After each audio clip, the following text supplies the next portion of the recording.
Praise the Lord. எல்லாருக்கும் ஜெபம் பண்ணலாம். எங்களை நேசிக்கிறதா நல்ல தகப்பனே, அப்பா அந்த அருமையான காலை வேளைக்காக நன்றி செலுத்துகிறோம் ஆண்டவரே. கடந்த இரவெல்லாம் நல்ல நித்திரை கொடுத்து காலையில நல்ல ஜீவன் சுகம் பலத்தோடு எழும்பி ஆண்டவரே உடைய சன்னிதானத்திலே ஆண்டவரே உடைய வசனத்தை கேட்கும்படியாய் ஆண்டவரே உம்மை துதிக்கும்படியாய் நீர் கொடுத்த நல்ல சிலாக்கியத்துக்காக உமக்கு நன்றி ஆண்டவரே. இந்த கிருபையின் வேலைக்காக உமக்கு நன்றி செலுத்துகிறோம், உம்மை துதிக்கிறோம் அப்பா.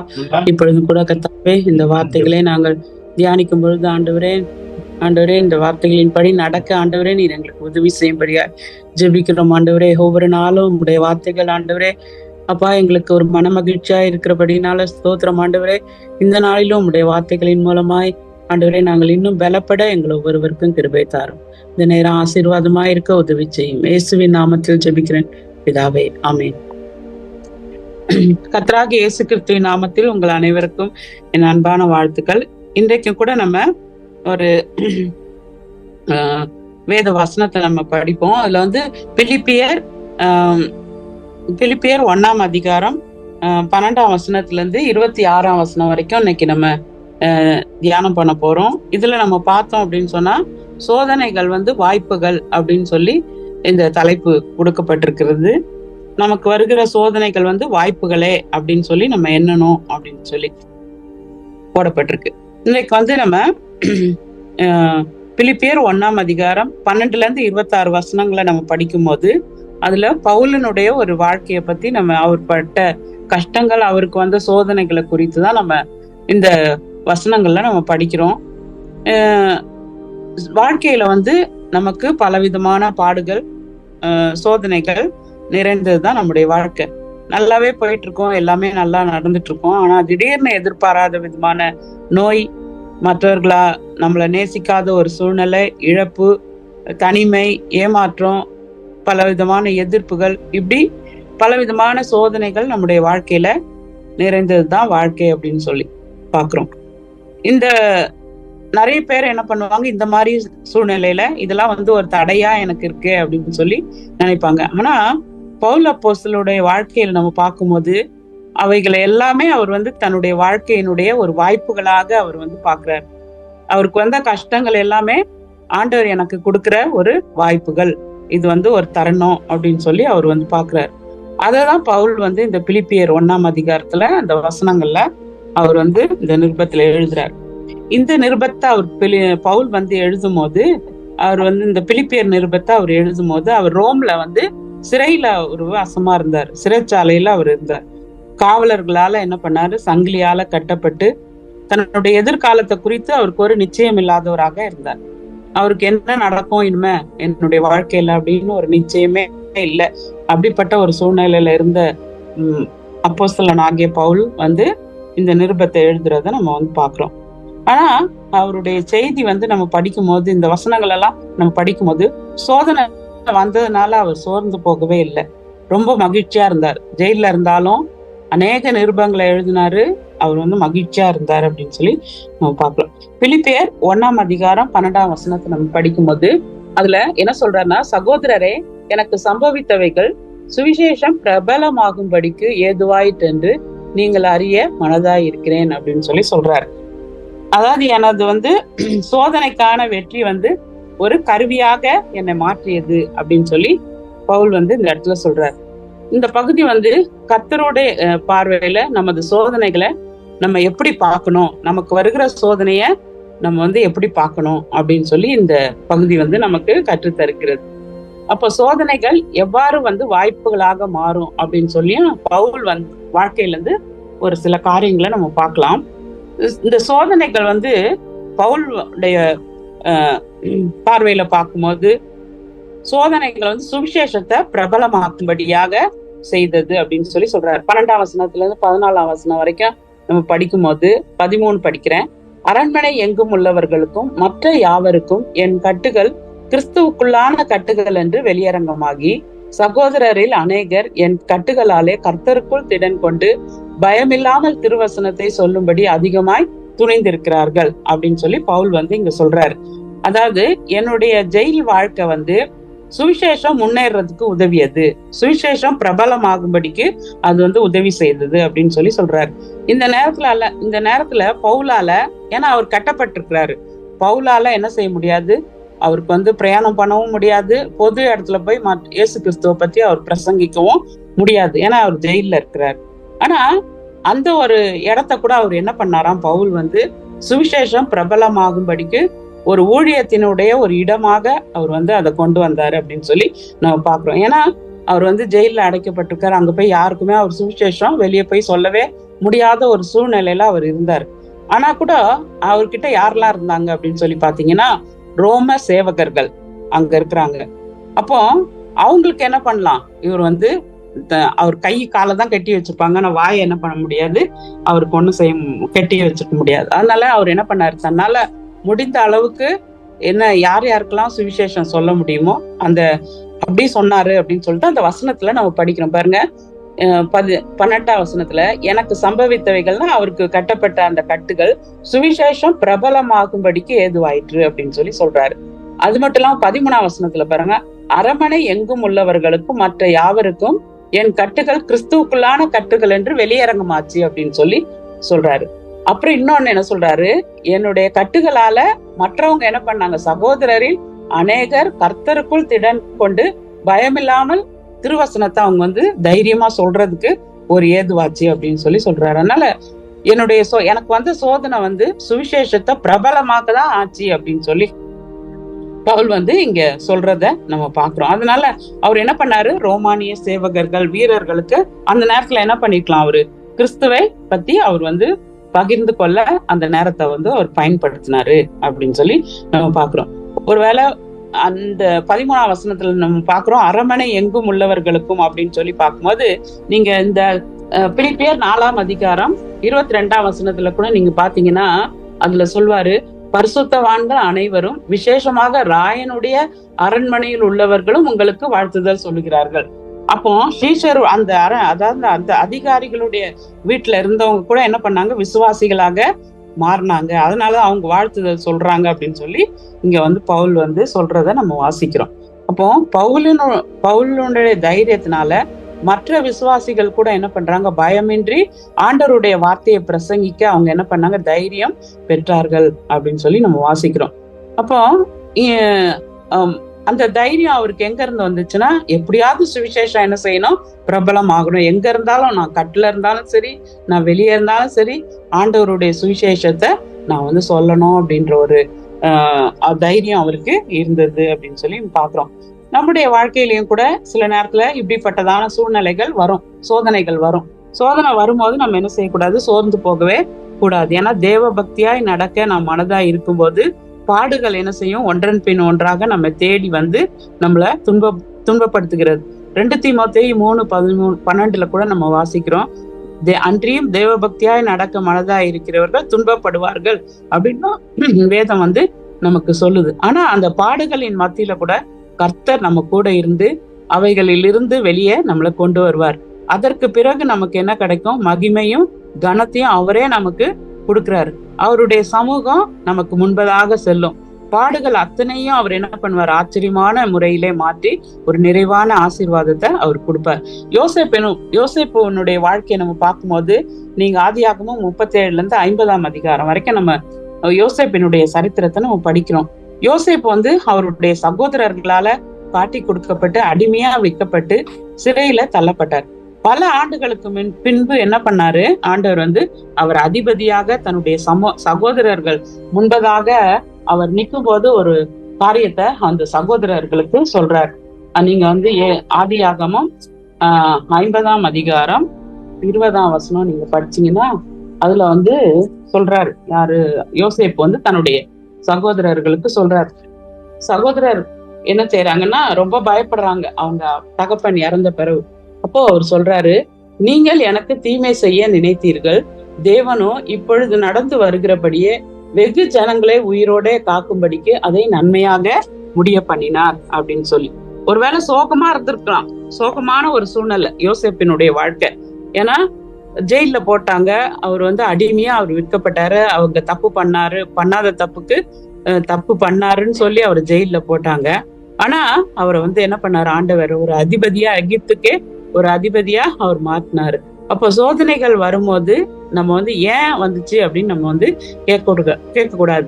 ஆனா அந்த நேரத்துல என்ன நம்ம சொல்லணும் அப்படின்னா, எப்படி ஆண்டவரே இதுல இருந்து நான் வெளியே வர்றது, இந்த சோதனையை சகிக்கிறதுக்கு நீர் எனக்கு பலன் தாரும் அப்படின்னு தான் நம்ம கேட்கணுமே தவிர ஏன் வந்துச்சு நம்ம கேட்கக்கூடாது.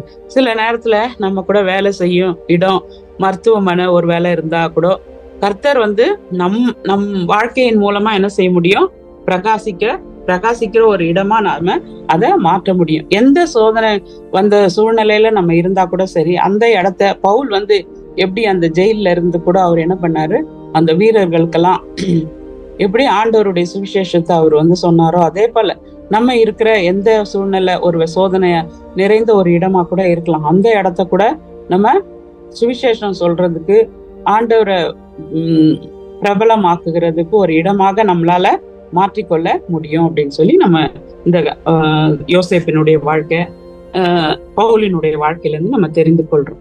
அடுத்தது சோதனைகள் நமது நோக்கத்தை என்ன பண்ணுது, அது வந்து வெளிப்படுத்துது. பிலிப்பியர் 1 அதிகாரம் 15-18 வரைக்கும் நம்ம படிக்கும் போது அதுல அது வந்து நம்முடைய நோக்கம் என்ன அப்படின்னு சொல்லி சோதனைகள் வந்து வெளிப்படுத்துது. அதான் பவுலினுடைய வாழ்க்கையில அவர் வந்து சொல்றார், சிலர் பொறாமையினாலும் விரோதத்தினாலும் சிலர் நல்மனதினாலும் கிறிஸ்துவை பிரசங்கிக்கிறார்கள். சிலர் என் கட்டுகளோட உபத்திரவத்தையும் கூட்ட நினைத்து சுத்த மனதோட கிறிஸ்துவை அறிவியாமல் விரோதத்தினாலே அறிவிக்கிறார்கள். சுவிசேஷத்திற்காக நான் உத்தரவு சொல்ல ஏற்படுத்தப்பட்டவன் என்று அறிந்து சிலர் அன்பினாலே அறிவிக்கிறார்கள். இதனால் என்ன, வஞ்சகத்தினாலாவது உண்மையினாலாவது எப்படியாவது கிறிஸ்து அறிவிக்கப்படுகிறார், அதனால் சந்தோஷப்படுகிறேன், இன்னமும் சந்தோஷப்படுவேன் அப்படின்னு சொல்லி பவுல் வந்து இங்க சொல்றாரு. சிலர் வந்து பொறாமையினால மற்றும் போட்டி தன்மையினால என்ன பண்றாங்களாம், கிறிஸ்துவ வந்து பிரசங்கிப்பதாக இங்க வந்து பவுல் சொல்றார். சிலர் வந்து அன்புனால, சிலர் நேர்மையா பிரசங்கிக்கிறாங்க. ஆனா பவுல் வந்து தங்கள் நோக்கத்துல கவனம் செலுத்தல. அவர் என்ன பண்றாரு, அவருக்கு ஒரே ஒரு கவலை இதுதான், அவர் வந்து தனக்கு நல்ல பேர் வரணும் அப்படின்னு அவர் நினைக்கவே இல்லை. நற்செய்தியே எப்படியாவது, அதான் இந்த வசனத்துல சொல்றாரு, கிறிஸ்து என்ன பண்றாரா, இதனால என்ன, வஞ்சகத்தினாலாவது உண்மையினாலாவது எப்படியாவது கிறிஸ்து அறிவிக்கப்படுகிறார். அதாவது ஆண்டவருடைய சுவிசேஷம் அறிவிக்கப்படுது, கிறிஸ்து வந்து அறிவிக்கப்படுகிறார், அதனால நான் வந்து சந்தோஷப்படுறேன், இன்னமும் நான் சந்தோஷப்படுவேன் அப்படின்னு வந்து பவுல் இந்த இடத்துல சொல்றாரு. அப்போ அவர் வந்து தன்னுடைய பெயர் வந்து பிரபலமாகணும்னு அவர் நினைக்கல. அவர் எப்படியாவது என்ன பண்ணாரு, கிறிஸ்துவனுடைய சுவிசேஷம் பிரபலமாகணும் அப்படின்னு சொல்லி சுவிசேஷத்தை பாதுகாக்க அவர் வந்து விரும்பினார். இதுக்கு வந்து நம்ம 1 சாமுவேல் 24 அதிகாரத்தை நீங்க படிச்சீங்கன்னா தாவீதையும் சவுலையும் பத்தி நம்ம இங்க பாக்குறோம். சவுல் ராஜா வந்து தாவீத எவ்வளோ வெறுக்கிறாரு, எப்படியாவது கொலை பண்ணணும், எப்படியாவது அவரை வந்து அவரு ரொம்ப வெறுத்தாரு. பொறாமையினால அவர் வந்து அவருடைய உயிரையே என்ன பண்ணார், வேட்டையாடி எங்க போனாலும் சரி அவர் வந்து தேடி தேடி கண்டுபிடிச்சு எப்படியாவது அவர் உயிரை வந்து வேட்டையாடணும் அப்படின்னு நினைச்சாரு. ஆனா தாவீது பாருங்க, தாவீதினுடைய வாழ்க்கையில நம்ம பார்க்கும்போது எத்தனையோ தருணங்கள்ல சவுல வந்து அவர்கிட்ட கொடுக்குறாரு ஆண்டவர். அவருக்கு எத்தனையோ தருணங்கள் வருது, சவுல வந்து கொலை பண்றதுக்கு எத்தனையோ தருணங்களை வந்து அவருக்கு வருது. ஆனா கூட என்ன பண்ணல, தாவீது அவரை கொலை பண்ணவே இல்லை. அவருக்கு அந்த மாதிரி சூழ்நிலை வந்தா கூட அவர் என்ன செய்யல, அவருக்கு அந்த நோக்கம் இல்லவே இல்லை. அவர் என்ன சொல்றாரு, கர்த்தரால் அபிஷேகம் செய்யப்பட்டவருக்கு எதிராக என் கையை நான் உயர்த்த மாட்டேன் அப்படின்னு சொல்லி சொல்றாரு. இங்க வந்து நம்ம தாவீதினுடைய ஒரு உண்மையான குணத்தை வந்து இது வந்து நமக்கு வெளிப்படுத்துது. அவருடைய நோக்கம், அதாவது அவருடைய இருதயத்தில் உள்ள ஒரு நோக்கத்தை வெளிப்படுத்துது. அதேதான் இங்க பவுலுடைய வாழ்க்கையிலையும் நம்ம பாக்குறோம். அவர் வந்து தம்முடைய நோக்கத்தை என்ன செய்யறாரு அப்படின்னா, எப்படியோ வஞ்சகத்தினாலாவது உண்மையிலாவது எப்படியோ வந்து கிறிஸ்து வந்து பிரசங்கிக்கப்படுறாரு, அதனால நான் சந்தோஷப்படுறேன் அப்படின்னு சொல்லி சொல்றாரு. இதுதான் நம்முடைய வாழ்க்கையிலயும் இந்த மாதிரி ஒரு குணம் நமக்கும் இருக்கணும். எப்படி ஒரு தாவீது வந்து சவுல் வெறுத்தாலும் கூட என்ன பண்ணார், தாவீது வந்து சவுலை வந்து வெறுக்கவே இல்லை, அவர் மேல கை போடவே இல்லை, அவர் கொலை பண்ணணும்னு அவர் நினைக்கவே இல்லை. அதே போலதான் நம்முடைய வாழ்க்கையிலையும் கூட நம்ம என்ன செய்யணும், இப்படிப்பட்ட ஒரு சூழ்நிலைகள் நம்முடைய வாழ்க்கையிலையும் வரும்போது எப்படியாவது ஆண்டவர் பிரசங்கிக்கப்படுறாரு, அவருடைய சுவிசேஷம் பரவுது அப்படின்னு சொல்லி அந்த நேரத்துல நம்ம நினைச்சு என்ன பண்ணணும், அது நம்முடைய நோக்கம் அதுவாகவே இருக்கணும் அப்படின்னு சொல்லி இந்த வசனத்தின் மூலமா நம்ம தெரிந்து கொள்றோம். அடுத்தது நம்ம பாக்குறோம், நம்முடைய சோதனைகள் வந்து நமது விசுவாசத்தையும் நம்பிக்கையும் அது வந்து பலப்படுத்துது. அதான் இந்த 19ஆம் வசனத்துல இருந்து 26ஆம் வசனம் வரைக்கும் நம்ம படிக்கும் போது இதுல பவுல் வந்து ஆஹ் அவருடைய வாழ்க்கைய வந்து கிறிஸ்துவுக்கு முழுமையாக அர்ப்பணிக்கப்பட்ட ஒரு வாழ்க்கையை நம்ம பாக்குறோம். பவுலுடைய நம்பிக்கை வந்து ஒரு அசைக்க முடியாத ஒரு நம்பிக்கையா இருந்துச்சு. முழுசுமா என்ன பண்ணாரு, அவர் தன்னுடைய வாழ்க்கைய ஆண்டவருக்கு அர்ப்பணித்தார். அதுக்கு முன்பதாக அவருடைய வாழ்க்கை எப்படி இருந்துச்சுன்னு நமக்கு தெரியும் இல்லையா? யூத அதிகாரிகளுக்கும் யூதர்களுக்கும் மூப்பர்களுக்கும் அவர் என்ன பண்ணாரு, ரொம்ப அவங்களுக்கு ஏற்ற மாதிரி அவர் நடந்தார். அதாவது கிறிஸ்துவனுடைய சுவிசேஷத்துக்கு எதிராக அவர் இருந்தார். ஆனா கிறிஸ்து அவருக்கு வெளிப்பட்ட பிறகு அப்போஸ்தலர் 9ஆம் அதிகாரத்துல நம்ம படிக்கிறோம். அவருடைய வாழ்க்கை முற்றிலுமா என்ன ஆயிடுச்சு, மாறி கிறிஸ்துவுக்காக எனக்கு மரணம் வந்தா கூட அதுக்கு பயப்படவே இல்லை. அவரு மரணத்துக்கு கூட அவர் தைரியமா நின்னார். பரவாயில்ல, எனக்கு சிறைவாசம் வந்தாலும் சரி, மரணம் வந்தாலும் சரி, அவருடைய சுவிசேஷத்துக்காக நான் நிற்பேன் அப்படின்ற ஒரு விசுவாசமும் ஒரு அசைக்க முடியாத நம்பிக்கையும் ஆண்டவர் மேல, இயேசு கிறிஸ்து மேல அவருக்கு இருந்துச்சு அப்படின்னு சொல்லி நம்ம பாக்குறோம். எப்படி இருந்தாலும் அவருக்கு வந்து ஒரு வெற்றி தான். நான் ஒருவேளை உயிரோட இருந்தாலும் நான் கர்த்தருக்காக நான் என்ன செய்வேன், நான் வந்து சுவிசேஷத்தை நான் அறிவிப்பேன். நான் மரணமானாலும் பரவாயில்ல, நான் அவரோடு கூட நான் இருப்பேன் அப்படின்னு தான் இந்த வசனங்கள்ல நம்ம வந்து வாசிக்கிறோம். 20ஆம் வசனம் பாருங்க. நான் ஒன்றிலும் வெட்கப்பட்டு போகாமல் எப்பொழுதும் போல இப்பொழுதும் மிகுந்த தைரியத்தோட ஜீவனால் ஆகிலும் சாவினால் ஆகிலும் கிறிஸ்து என் சரீரத்தினாலே மகிமைப்படுவார் என்று எனக்கு உண்டாயிருக்கிற வாஞ்சைக்கும் நம்பிக்கைக்கும் தக்கதாய் அப்படி முடியும். கிறிஸ்து எனக்கு ஜீவன், சாவு எனக்கு ஆதாயம். அப்புறம் 22ஆம் வசனம் பாருங்க. ஆகிலும் சரீரத்தில் பிழைத்திருக்கிறதுனாலே என் கிரியைக்கு பலன் உண்டாயிருப்பதால் நான் தெரிந்து கொள்ள வேண்டியது இன்னதென்று அறியேன். ஏனெனில் இவ்விரண்டினாலும் நான் நெருக்கப்படுகிறேன். தேகத்தை விட்டு பிரிந்து கிறிஸ்துவுடனே கூட இருக்க எனக்கு ஆசை உண்டு, அது அதிக நன்மையாயிருக்கும். அப்படி இருந்தும் நான் சரீரத்தில் தரித்திருப்பது உங்களுக்கு அதிக அவசியம். இதுல இருந்து நம்ம என்ன தெரிஞ்சுக்கிறோம், நான் உயிரோட இருந்தாலும் நான் கிறிஸ்துவுக்காக இருப்பேன், நான் வந்து மரித்தாலும் நான் கிறிஸ்துவோடு கூட இருப்பேன் அப்படின்னு சொல்லி அவர் வந்து தைரியமா சாட்சி சொல்றத நம்ம வந்து இதுல வசனங்கள்ல படிக்கிறோம். இந்த வெற்றிகரமான விசுவாசிக்கு மனநிலை வந்து இப்படிதான் இருக்கணும். நம்ம வந்து வெற்றிகரமா இருக்கணும் ஒரு விசுவாசி அப்படின்னு சொன்னா நம்முடைய மனநிலை எப்படி இருக்கணும், நான் உலகத்துல இருந்தாலும் கர்த்தருக்காக நான் என்ன செய்வேன், நான் பிரகாசிப்பேன், நான் ஒருவேளை மரித்தாலும் கூட நான் கர்த்தரோடு கூட நான் இருப்பேன் அப்படின்னு சொல்ற அந்த ஒரு மனநிலை நமக்கு இருக்கணும். ஏன்னா என்ன நடந்தாலும் கிறிஸ்துவ நான் மகிமைப்படுத்துவேன். உயிரோட இருந்தாலும் என்னுடைய வாழ்க்கையின் மூலமா கிறிஸ்துவ மகிமைப்படுத்துவேன். நான் இறந்தாலும் கர்த்தரோடு கூட நான் இருந்து மகிமைப்படுவேன் அப்படின்னு சொல்ற அந்த ஒரு மனநிலை நம்ம ஒவ்வொரு விசுவாசிகளுக்கும், கர்த்தரை விசுவாசிக்கிற ஒவ்வொரு மனுஷர்களுக்கும் இருக்கணும் அப்படின்னு சொல்லி ஆண்டவர் நம்ம கிட்ட எதிர்பார்க்கிறாரு. பவுலுடைய நம்பிக்கையும் அதுவாதான் இருந்துச்சு. அவருடைய அசைக்க முடியாத ஒரு நம்பிக்கை, விசுவாசம் கர்த்தர் மேல இருந்ததுன்னு இந்த வசனங்களை படிக்கும்போது நமக்கு தெரியும். பைபிள்ல வந்து நம்ம தானியேலுடைய வாழ்க்கையை குறித்து நம்ம பாக்குறோம். தானியேல் வந்து ஜெபம் பண்ணக்கூடாது அப்படின்னு சொல்லி ஒரு கட்டளை போட்ட போது கூட அவர் என்ன பண்ணாரு, எருசலேமுக்கு நேரா ஜன்னலை திறந்து வைத்து அவர் வந்து ஜெபம் பண்றத நம்ம வந்து பாக்குறோம். தானியேல் 6ஆம் அதிகாரத்துல அதை மறுத்த போது கூட அவருடைய விசுவாசம் அந்த இடத்துல என்ன பண்ணுச்சு, சோதிக்கப்பட்டது. ஏன்னா அவர் வந்து ஜெபம் பண்ண எங்க போட்டுருவேன்னு சொன்னாங்கன்னா, சிங்க கபில கொண்டு போய் போட்டுருவேன் அப்படின்னு சொல்லி சொன்னாங்க. அப்போ ஆனா அந்த நேரத்துல கூட என்ன பண்ணல, தானியேல் வந்து அவருடைய ஜெபத்தை நிறுத்தவே இல்லை. எப்பொழுதும் வழக்கமா ஜெபம் பண்றபடி அவர் வந்து ஜெபம் பண்ணாரு அப்படின்னு சொல்லி தானியேல் 6ஆம் அதிகாரத்துல நம்ம ஒரு வசனத்தை வாசிக்கிறோம். அதுல 10ஆம் வசனம் பாருங்க. 6:10. தானியேலோ வென்றால் அந்த பத்திரத்துக்கு கையெழுத்து வைக்கப்பட்டது என்று அறிந்த போதிலும் தன் வீட்டுக்குள்ளே போய் தன் மேல் அறையிலே எருசலேமுக்கு நேராக பலகணிகள் திறந்திருக்க அங்கே தான் முன் செய்து வந்தபடியே தினம் 3 வேளையும் தன் தேவனுக்கு முன்பாக முழங்கால் படிட்டு ஜெபம் பண்ணி ஸ்தோத்திரம் செலுத்தினான் அப்படின்னு சொல்லி நம்ம இந்த வசனத்துல வாசிக்கிறோம். எல்லாமே அவனுக்கு விரோதமா செஞ்சாங்க. ஆனா கூட அவர் வந்து வழக்கத்தின்படி என்ன பண்ணார், தினம் 3 வேளையும் போய் அங்க தேவனுக்கு முன்பாக முழங்கால் படிட்டு ஜெபம் பண்ணி ஸ்தோத்திரம் பண்ணா அப்படின்னு சொல்லி நம்ம வந்து தானியேலை குறித்து நம்ம வந்து வாசிக்கிறோம். அதனால அவருக்கு என்ன கிடைச்சது அப்படின்னு சொல்லி பாத்தீங்கன்னா, சிங்கங்களின் குகையில என்ன பண்ணாங்க, அவரை போட்டாங்க கெபில. அப்போ கர்த்தர் என்ன பண்ணாரு, கர்த்தர் போய் என்ன பண்ணாரு, அவருக்கு அந்த சிங்கத்தினுடைய வாயையெல்லாம் என்ன பண்ணாராம், கெட்டி போட்டாரு அப்படின்னு சொல்லி தானியேல் 6ஆம் அதிகாரத்துல நம்ம வந்து வாசிக்கிறோம். சிங்கங்களுடைய வாயை கட்டி போட்டாரு அப்படின்னு சொல்லி அந்த வசனத்துல நம்ம வந்து வாசிக்கிறோம். பாருங்க, எத்தனாம் வசனம் போட்டுருக்கு,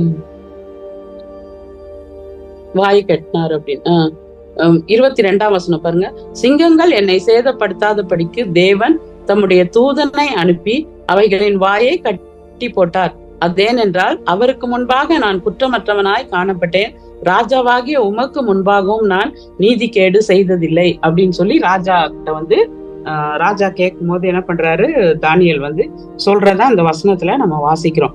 அப்போ ஆண்டவர் வந்து சிங்கங்களுடைய வாயெல்லாம் என்ன பண்ணாரு, அவருடைய தூதர்களை வைத்து கட்டி போட்டாரு அப்படின்னு சொல்லி வாசிக்கிறோம். அப்போ தானியேலுடைய தேவன் தான் ஜீவனுள்ள தேவன் அப்படின்னு சொல்லி அங்க என்ன பண்ணாங்க, எல்லா ஜனங்களும் அறிந்தாங்க. ராஜா கூட என்ன பண்றாரு, சொல்றாரு, தானியேலினுடைய தேவன் தான் ஒரு உண்மையான தேவன், ஜீவனுள்ள தேவன் அப்படின்னு சொல்லி அந்த இடத்துல வந்து என்ன ஒரு பெரிய சாட்சி அந்த இடத்துல உண்டாக்குறத நம்ம பாக்குறோம்.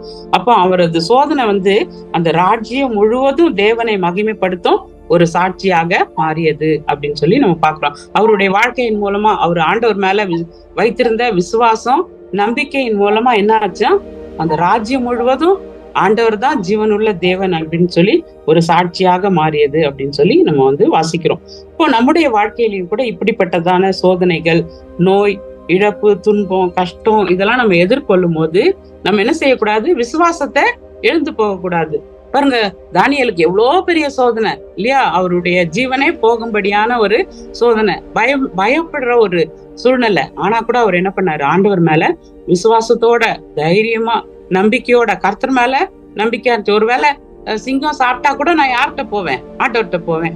ஒருவேளை நான் உலகத்துல இருந்தாலும் நான் கர்த்தருக்கு மகிமையா நான் ஜீவிப்பேன் அப்படின்ற ஒரு அசைக்க முடியாத விசுவாசம் இருந்துச்சு. அப்போ நம்முடைய வாழ்க்கையிலும் கூட இப்படிப்பட்ட விசுவாசத்தை தான் ஆண்டவர் என்ன பண்றாரு, நம்ம கிட்டையும் எதிர்பார்க்கிறார். அப்படிப்பட்ட சூழ்நிலையில நம்ம என்ன செய்யக்கூடாது, விசுவாசத்தை இழந்து போகக்கூடாது.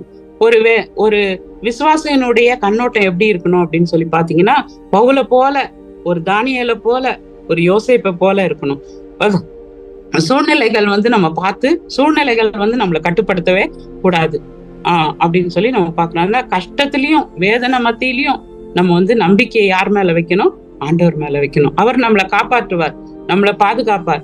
ஒருவேளை அது இந்த சாத்ராக் மேஷாக் ஆபேத்நேகோ சொல்லுவாங்க, அவர் வந்து விடுவித்தாலும் சரி விடுவிக்காம போனாலும் சரி நாங்க என்ன செய்ய மாட்டோம், இந்த சிலைய நாங்க வணங்க மாட்டோம் அப்படின்னாங்க இல்லையா. அதே போல நம்முடைய வாழ்க்கையிலயும் இப்படிப்பட்டதான ஒரு விசுவாசத்தை ஆண்டவர் என்ன பண்றாரு, நம்ம கிட்ட எதிர்பார்க்கிறாரு. அப்போ நீங்களும் நானும் இந்த கடினமான ஒரு சூழ்நிலைகளை நம்ம கடந்து செல்லும் போது நமக்கு என்ன வேணும் அப்படின்னு சொன்னா, சகிப்பு தன்மையை பயன்படுத்தணும், சகிக்கணும். பொறுமைய சோதனையை சகிக்கிற மனுஷன் பாக்கியவான் அப்படின்னு சொல்லி நம்ம யாக்கோபுல வாசிக்கிறோம். அப்ப நம்ம சோதனைய வந்து சகிக்கிறதுக்கு ஆண்டவரே நீர் எனக்கு பலன் தாரும் அப்படின்னு சொல்லி நம்ம ஆண்டவர்கிட்ட கேட்கணும். பவுல் சொன்னாரு, கிறிஸ்து எனக்கு ஜீவன், சாவு எனக்கு ஆதாயம் அப்படின்னு சொல்லி. அப்போ ஒவ்வொரு சோதனைகளையும் ஒவ்வொரு சூழ்நிலைகளையும் நம்ம எப்படி பார்க்கணும் அப்படின்னு சொன்னா, ஒரு நித்திய கண்ணோட்டத்தோட நம்ம பார்க்கணும். நித்திய கண்ணோட்டம்னா என்ன அப்படின்னா, அந்த நித்திய பரலோக கண்ணோட்டத்தோட நம்ம என்ன செய்யணும், பார்க்கணும். நமக்கு ஒரு நித்திய ஜீவன் உண்டு, நித்தியமான ஒரு ராஜ்யத்துக்கு நம்ம போறோம் அப்படின்ற அந்த கண்ணோட்டத்தோட நம்ம வாழும்போது எந்த சோதனையும் என்ன செய்ய முடியாது, நம்மள தோற்கடிக்கவே முடியாது. அததான் இந்த ஒரு மிஷினரியுடைய வாழ்க்கையில நம்ம பாக்குறோம். இந்த சார்லஸ் சிமியோன் அப்படின்றவர் என்ன பண்ணாரு, கேம்பிரிட்ஜ் அந்த இங்கிலாந்துல உள்ள ஒரு தூய திரியேகர் ஆலயத்துல அவர் வந்து போதகரா இருந்தாரு. இவர் பிரசங்கம் பண்றதுக்கு பல எதிர்ப்புகள் இல்லையா, அநேக பேர் வந்து அவரை எதிர்க்கிறாங்க, அவருடைய பிரசங்கத்தை எதிர்க்கிறாங்க. ஆனா கூட எல்லாவற்றையும் அவர் என்ன செய்தார், பொறுமையோட சகித்தார். அவருடைய அந்த பொறுமையை விட்டு விடவே இல்லை. அவர் என்ன பண்ணார், பொறுமையோட அன்போட கிறிஸ்துவ குறித்து என்ன பண்ணாரு, பிரசங்கம் பண்ணாரு. இவருடைய மன தாழ்மையையும் சகிப்பு தன்மையும் கண்டு என்ன பண்ணாரு, நிறைய பேருடைய உள்ளத்தை வந்து அது தொட்டது, அவங்களுடைய இருதயத்தெல்லாம் அது மாற்றிச்சு. இவர் பொறுமையோட ஜபத்தோடும் கூடிய விசுவாசமிக்க பிரசங்கம் என்ன பண்ணுச்சு, பலருடைய வாழ்க்கைய மாற்றிட்டு, எதிர்கால தலைமுறைகளுடைய வாழ்க்கையே அவர் அந்த பிரசங்கம் வந்து மாற்றியது. ஏற்ற வேலையில எனக்கு வந்து கனி கிடைக்கும், நல்ல கனிகளை ஆண்டவர் எனக்கு தருவார். அதான் பிரசங்கில ஒரு வசனம் வாசிக்கிறோம், உன் ஆகாரத்தை தண்ணீர்கள் மேல் போடு, அநேக நாட்களுக்கு பின்பு என்ன செய்வ, அதனுடைய பலனை நீ காண்பாய் அப்படின்னு சொல்லிட்டு. அதே போல நம்முடைய வாழ்க்கையிலையும் கூட பிரசங்கத்தை கேட்கிறாங்களோ கேட்கலையோ ஆண்டவருடைய வார்த்தையை நம்ம என்ன செய்யணும், சொல்லிடணும். ஏசாயால ஒரு வசனம் இருக்கு, ஏசாயா 55 அந்த ஒரு வசனத்தை மட்டும் வாசிச்சு நம்ம ஜெபம் பண்ணுவோம். ஏசாயா 55 10 அதுல நம்ம வாசிக்கிறோம், மாரியும் உறைந்த மழையும் வானத்திலிருந்து இறங்கி அவ்விடத்துக்கு திரும்பாமல் பூமியை நனைத்து அதில் முளை கிளம்பி விளையும்படி செய்து விதைக்கிறவனுக்கு விதையையும் புசிக்கிறவனுக்கு ஆகாரத்தையும் கொடுக்கிறது எப்படியோ அப்படியே என் வாயிலிருந்து புறப்படும் வசனமும் இருக்கும். அது வெறுமையாய் என்னிடத்துக்கு திரும்பாமல் அது நான் விரும்புகிறதை செய்து நான் அதை அனுப்பின காரியமாகும்படி வாய்க்கும் அப்படின்னு சொல்லி. அப்போ வசனத்தை சொல்லும் போது அது ஒரு நாள் என்ன செய்யாதான், வெறுமையா திரும்பாது. அது ஆண்டவர் என்ன நினைக்கிறாரோ அந்த காரியத்தை செய்யும்படியா அது வாய்க்கும். எப்படி மழை பூமியில பெய்து விதைக்கிறவனுக்கு விதையும் புசிக்கிறவனுக்கு ஆகாரத்தையும் கொடுக்குதோ அதே போல என் வாயிலிருந்து புறப்படுகிற வசனமும் இருக்கும் அப்படின்னு சொல்லி அந்த வசனத்துல நம்ம வாசிக்கிறோம். அதே போலதான் இந்த சார்லஸ் சிமியோனுடைய வாழ்க்கையில ஏற்ற வேலையில ஆண்டவர் எனக்கு பலன் கொடுப்பார், கனிகள் இதுல இருந்து கிடைக்கும் அப்படின்னு சொல்லி அவருடைய வாழ்க்கை நமக்கு கற்றுத்தருது. அதனால நம்ம கூட சோர்ந்து போகாம என்ன செய்யணும், ஆண்டவருடைய சோதனைகள் எல்லாம் நம்ம ஆண்டவர் நமக்கு வருகிற சோதனைகள்ல ஆண்டவரை முழுசுமா நம்ம விசுவாசித்து அவர் மேல நம்பிக்கை வைக்கும் போது, அவருடைய சுவிசேஷத்தை நம்ம சொல்லும் போது உண்மையாவே அதுல ஆண்டவர் பலனையும் பிரதிபலனையும் ஆண்டவர் நமக்கு தருவாரு, கொண்டு வருவார். நம்ம ஜெபம் பண்ணலாம். உங்களை நேசிக்கிற நல்ல தகப்பனே, இந்த அருமையான வேலையிலும் கூட இந்த சார்லஸ் சிமியோனுடைய வாழ்க்கையை நாங்க பார்த்தோம், பவுலனுடைய வாழ்க்கையை நாங்க பார்த்தோம், யோசேப்பினுடைய வாழ்க்கையை நாங்க பார்த்தோம், ஒரு தானியலுடைய வாழ்க்கையும் பார்த்தோம். ஆண்டவரே, அவங்க எல்லாம் சோதனை வரும்போது ஆண்டவரே எவ்வளவு உறுதியாக விசுவாசத்தோடு ஆண்டவரே சுவிசேஷம் பிரபலமாகும்படிக்குதான் இதெல்லாம் நடந்ததுன்னு சொல்லி ஆண்டவரே அவங்க எப்படி நம்பிக்கையா விசுவாசமா அவங்க மேல இருந்தாங்க. ஆண்டவரே, அதே போல நாங்க கூட இந்த உலகத்துல இருக்கும்போது ஜீவனானாலும் ஆண்டவரே, நாங்க மரணமானாலும் எல்லா சூழ்நிலைகளிலும் ஆண்டவரே உண்மையில மாத்திரம் நம்பிக்கை வைக்க, இந்த உலகத்துல நாங்க வாழ்ந்தா சுவிசேஷம் பிரபலமாகும்படிக்கு நாங்க சுவிசேஷத்தை அறிவிக்கணும். ஆண்டவரே, ஒருவேளை மறித்தாலும் கூட ஆண்டவரே நாங்க உம்மோடு கூட இருப்போன்ற ஒரு நம்பிக்கையும் விசுவாசத்தையும் இந்த வசனங்கள் மூலமா எங்களுக்கு கற்றுக் கொடுத்த தயவுக்காய் நன்றி. ஆண்டவரே, நாங்களும் கூட இந்த உலகத்துல இருக்கும்போது ஆண்டவரே இப்படிப்பட்ட ஒரு நோக்கத்தோடு ஆண்டவரே மனப்பான்மையோடு ஜீவிக்க எங்கள் ஒவ்வொருவருக்கும் நீ கிருபை தாரும். ஆண்டவரே, இந்த வசனத்தை கேட்ட ஒவ்வொருவரையும் ஆண்டவரே இந்த வசனத்தின்படி நடக்க ஒவ்வொருவருக்கும் நீ கிருபை தரும்படியா ஜெபிக்கிறோம். எங்களுக்கு வருகிறதான சோதனைகள், பிரச்சனைகள், பாடுகள் மத்தியிலும் கர்த்தாவே உம்மை விசுவாசத்தை விட்டு விடாதபடி உம்மை முழு இருதயத்தோடு உம்மை நேசிக்க ஆண்டவரே உம்முடைய பக்கமாக உம்முடைய சமூகத்திலே நாங்கள் ஆலோசனை கேட்டு ஆண்டவரே உம்மிடத்திலே நாங்கள் அதை தப்பிக்கொள்ளும்படியான ஒரு வழியை கேட்டு நீர் எங்களுக்கு கிருபை தரும்படியா ஜெபிக்கிறோம். அப்பா, என்னை நோக்கி கூப்பிடு, நான் உனக்கு உத்தரவு கொடுப்பேன், நீ அறியாததும் எட்டாதுமான பெரிய காரியங்களை செய்வேன் என்று சொல்லி இருக்கிறீர். ஆண்டவரே, உம்முடைய வாக்கு தத்தத்தை உறுதியாக பற்றி கொண்டு உமக்காக முடிவு பரியந்த நிலை நிற்க எங்களை ஒவ்வொருவருக்கும் கிருபை தாரும். ஆசீர்வதியும் ஆண்டவரே. இந்த நாள் முழுதும் உடைய பிரசன்னம் எங்க கூட இருக்கட்டும், உம்முடைய சமூகம் எங்களுக்கு முன் செல்லட்டும். ஆண்டவரே, தொடர்ந்து வழி நடத்தும். எல்லா துதி கன மகிமையா உமக்கே செலுத்துகிறேன். இயேசுவின் நாமத்தில் ஜெபிக்கிறேன் ஜீவனுள்ள நல்ல பிதாவே, ஆமென்.